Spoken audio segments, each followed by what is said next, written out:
mayam punong bu kurumzari ngasi amukan na han yam nungairawa video por laksari ehak Dr. Dhakeswar Singh Pochang mo mehak Jennings te ENT gi professor amudi head oina thau pujari bani ngasi ehakna pujarai ba mayam ni damakta staying fit channel gi pujarai ba si uring se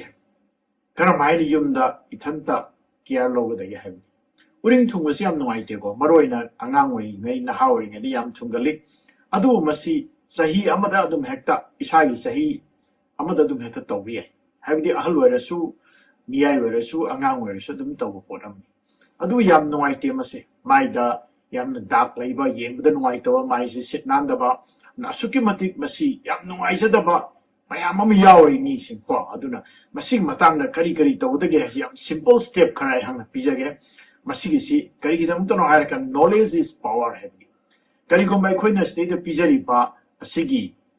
tabak mayam si tawgiraga thoram mayam si tawgiraga fatragadi skin gi doctor de adumak leidi ko adu knowledge is power isan khangagadi isan phona jaba kharma kheding namni habiduni ahan mamaktada nasagi uring si kari gi damta thungim no harakanda ekoi gi hakchang gi mai se de oil gi saruk yam thue thau sing ha kamai to ga ekoi gi hakchang da leidi ba maruina thau thopam gland mayam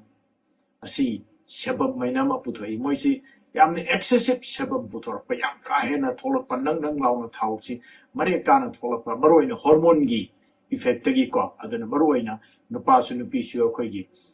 thagi khongkap lak pa ti nupa gi na puberty lak pa asoi kan state da thokpa ngakani aduma sikar maina phangade ge hairagdi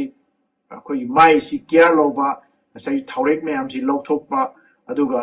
toan ba isana self care to yaba over the counter phangba yaba haidi pharmacy da dum chatlaga natraga ekoi gi toan ba cosmetic shop sing da chatla kana adumak leibi yaba tawdo bu karmaina leiga dige habi matang dre aina mayam da masigi su aina idea pijari bisiko matanda akoina karamaina hawrei no impulse kari tawdai hawrei no harakanda insa hejabni unsagi state da mai state da unsa state da ahoba macha leibe skin da ahoba macha leibe singse masi kayuma kanda asiba unsa se dum mai kurang wan hurakadoi ni asibu unsa sina masi punjan giba natre haragana ekoi gi thau yam thokpadigi masi punjan giba asida mu bacteria mu mahing matang changa kanda masi da infection over nai chaba asina ayamba kari torpono hai kana koi hormonal change myam la maroi ni androgen hai na nupa gi hormone sing che hengalakpa adu nupi da sadu ngare koi sumaina koi hormone myam lakpa kan se de masi dum tawi adu maroi na koi sebaceous gland sing se koi adolescent matam da koi mathot karak pa hai tare koi puberty lakpa matam sai da gland sing che chawthui adu ne henna sebam puthoi hena thaure kari maroi na koi nupa su nupi su bigina thagi khongap lakpa nupa gi puberty lai se khon go ola pa matam se asidani ayamas adna ina nakan na pijari sumaina dum yema matam da khoi unsa gi por se makhun se phunjan gi mai tai adu dagi ne koina tholei bisi mathang da tongan ba lifestyle je maroi ni am stress leiba hojika nanga sing stress am leire akhoi matam de yam nungai na leira phakali hojik stress ya ngang sing yam kan na leire han the stress mathang da koi poor diet si maroina chini gumem yawo thau gumem yawo maroina koi gi hojikan gi junk food sing che cha masi yam phante mathang da tumbo wat pa stress leiba cha ba thak pada thau yam yawo chini yam yawo po cha ba se asisu sigi maram mamani haibisi mathang da tongan ba koi mapan thongyo ba fraction ni koi gi factor sing de kari no harakanda koi gi unsa da aine selu piron sing ka takna ba da hakajaba ko adi masi irritation tawba asi su matakta aina sizina ba matam da isagi skin gi mong ji khangdabida yam thaurek yam kaba ya ba oil yam yawa adum ba comedogenic skin care product haidare ko asmaina comedogenic skin care product hai thaurek yawa thau yawa khoi skin care product sing se ko asina skin care product sing je ko yam kutna kumne eng chan bam chani hai bise ꯑꯗꯨꯅ ꯃꯁꯤ ꯀꯔꯝꯍꯥꯏꯅ ꯊꯤꯡꯒꯗꯒꯦ ꯉꯁꯥꯏ ꯍꯥꯏꯈꯤꯕ ꯀꯣꯖ ꯃꯌꯥꯝꯁꯦ ꯈꯔ ꯈꯪꯕꯤꯔꯕꯅꯤꯅ ꯃꯁꯤ ꯀꯔꯝꯍꯥꯏꯅ ꯊꯤꯡꯒꯗꯒꯦ ꯍꯥꯏꯔꯗꯤ ꯏꯍꯥꯟ ꯍꯥꯟꯕꯗ ꯃꯥꯏꯁꯦ ꯐꯖꯅ ꯇꯥꯊꯣꯛꯄ ꯆꯪꯉꯦꯕ ꯅꯥꯟꯅ ꯊꯝꯕ ꯃꯔꯝꯗꯤ ꯎꯐꯨꯟ ꯋꯥꯏꯐꯨꯟ ꯑꯗꯒꯤ ꯊꯥꯎꯔꯦꯛ ꯅꯨꯡꯔꯦꯛ ꯀꯥꯔꯤꯕ ꯈꯣꯠꯂꯤꯕ ꯑꯌꯨꯛꯇꯒꯤ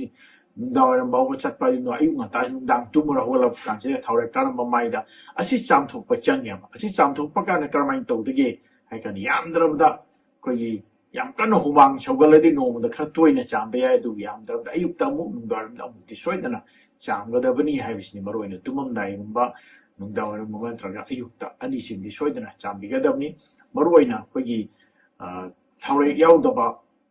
ꯈꯔ ꯑꯣꯏꯜ ꯐ꯭ꯔꯤ ꯑꯣꯏꯕ ꯀ꯭ꯂꯤꯟꯖꯔ ꯁꯤꯖꯤꯟꯅꯕꯤꯒꯗꯕꯅꯤ ꯍꯥꯏꯕꯁꯤ ꯃꯊꯪꯗ ꯑꯅꯤꯁꯨꯕꯗꯅ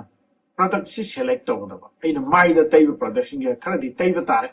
ꯑꯩꯅ ꯅꯦꯆꯔꯦꯜ ꯑꯣꯏꯅ ꯁꯤꯁꯤ ꯁꯤꯖꯤꯟꯅꯕꯤꯌꯨ ꯍꯥꯏꯕꯁꯤꯡꯗꯣ ꯍꯣꯠꯅꯕ ꯉꯝꯗ꯭ꯔꯒꯗꯤ ꯉꯝꯗꯦꯀꯣ ꯃꯍꯧꯁꯥꯒꯤ ꯑꯣꯏꯕ ꯄꯣꯠ ꯆꯩ ꯑꯩꯅ ꯁꯪꯒꯣꯝꯗꯒꯤ ꯍꯅꯤꯗꯒꯤ ꯑꯗꯨ ꯇꯧ ꯑꯗꯥ ꯇꯧ ꯑꯩꯅ ꯉꯁꯥꯏ ꯍꯥꯏꯖꯕ ꯃꯌꯥꯝꯗꯣ ꯑꯩꯈꯣꯏꯒꯤ ꯌꯥꯏꯉꯪ ꯇꯩꯌꯨ ꯈꯣꯠꯂꯨ ꯑꯁꯤ ꯉꯝꯗꯦ ꯃꯤ ꯈꯨꯗꯤꯡꯃꯛꯅ ꯑꯗꯨꯅ ꯑꯗꯨꯃꯛ ꯑꯩꯈꯣꯏꯒꯤ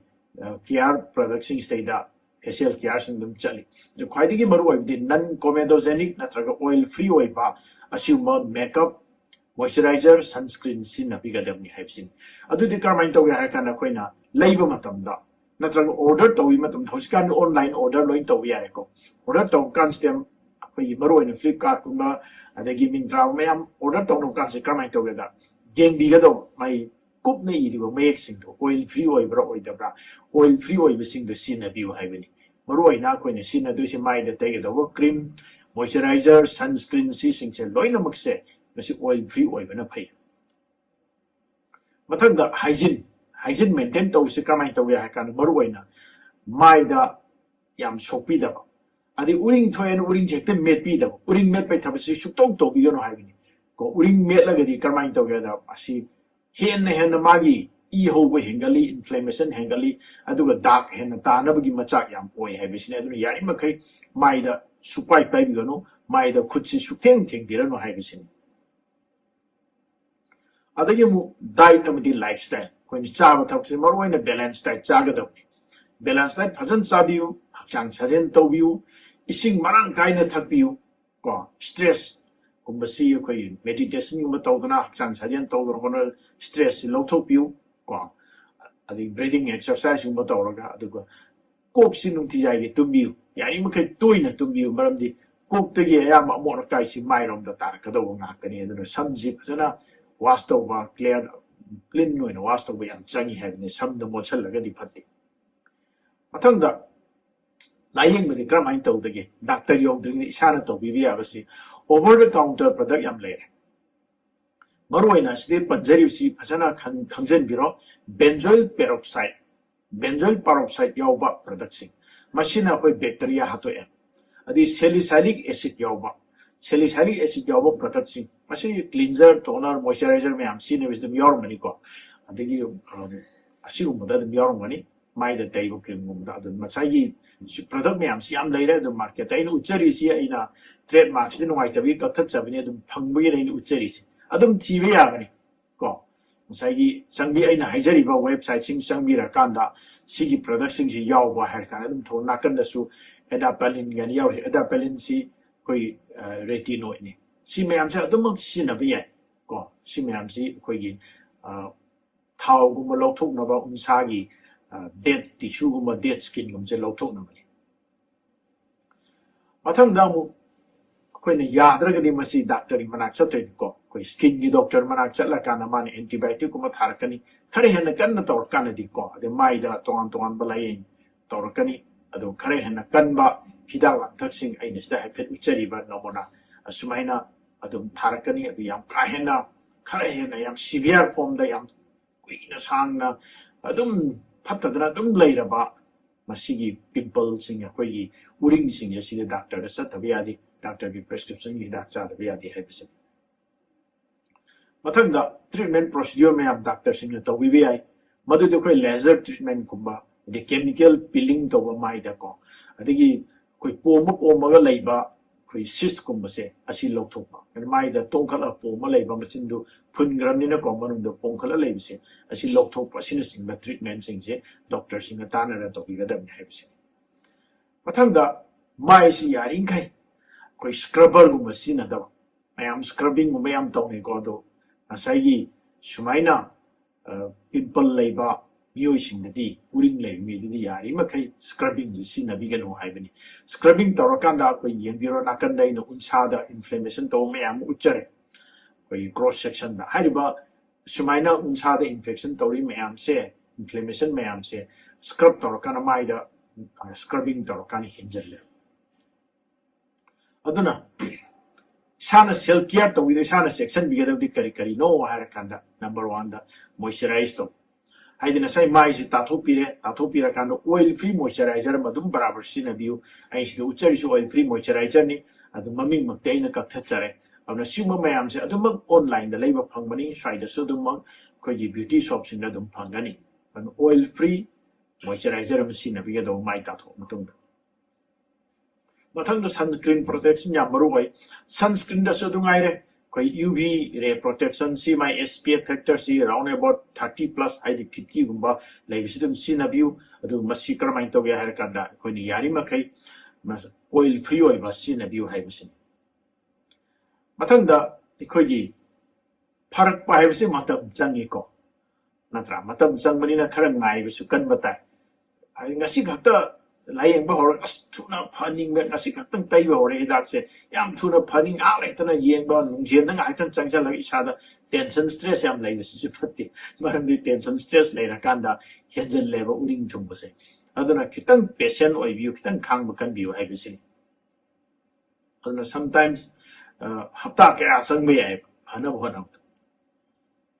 अदुना लोइसन जरकपदा अखोइ उरिंगसि करमाइन तौगे है कारण अहानबदा साइ इन मथक्ता पिजगिरिबा ओवर द काउंटर हिदाकसिंग अमदी क्रीम सिंग द मॉइस्चराइजर द लोशन मयाम तैबु खोटपा द क्लींजर तो तो मयाम द सिंदो खोटोक्तनो होनर कांदा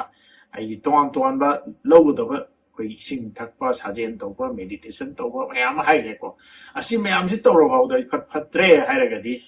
doctor Soin चपिगदबा dermatologist side skin की डॉक्टर चपिरगा सब चाना फजना लाइंग बियु हाइबसि थमजरा ngasi एहाकी वीडियो से तांगसे लोइसन जगे मयाम काना बिब्रा नुंगाइ बिब्रा नुंगाइ बि सोइदनमकी लाइक तोबिरो इमानब सिंग शेयर तोबिको ngasi हाना ने कोइ चैनल खोइदा बि कांगु सिंग यारगदि सब्सक्राइब तोबिरो मु हाइन हंगचगे दुग स्टेइंग पिरेब चैनल सि हक्चांग फना लैनबा वाखल फना लैनबा अमदि अमगम खुचनरगा याम चौखटप नुंगाइबो खुनायमा सेमिनबि वाखल होंद पुथोकजबा अपिकपा YouTube की channel मखंगी मसि मयामना फजना पुनिंग थोपिबदगी asi namak chachari fajana masi damta koi miyeng tabiri ba pumna makpu amka sana khurum jare din nolop sari adugo loisan jarak pada ai kenam tang haijage madudi mayam na hangbining ba wahang amadi bibining ba commenting soidram ki bibirau aduga masigi paukhum di aina amamam to aina iraga khumjaba ngamdabana noma yoiba numidang wairam da pung तारेतगिन निपान फाउदा हुजिक थोक्सरी मदुदि अदोम यु वहम एहाकी पाखुम हैना खोइना प्रोग्राम में YouTube लाइव द थोक्सरी मदुदा खुदक द थोपिरागा हंगबसु यागनी असिगसु मथक्ता मयामना पिबिरकपा कमेंट क्वेश्चन सिंगदो एहांगना नुतिजागी थोलार पाखुम जई हैना थमजगे अदुना येंगबा ngambi हौद्रगसु रिकॉर्डिंग ओइना दुम येंबिउ मथंगी नुमिता खोइगी YouTube लाइव द थोक्सरीबा अदोम योहंग एहाकी पाखुम से अदुमंग रिकॉर्डिंग द लैबनी असि हाइजरंग असि दे मतांगस्ते मयामदा खुरुमजरी अमदि नोलुपसे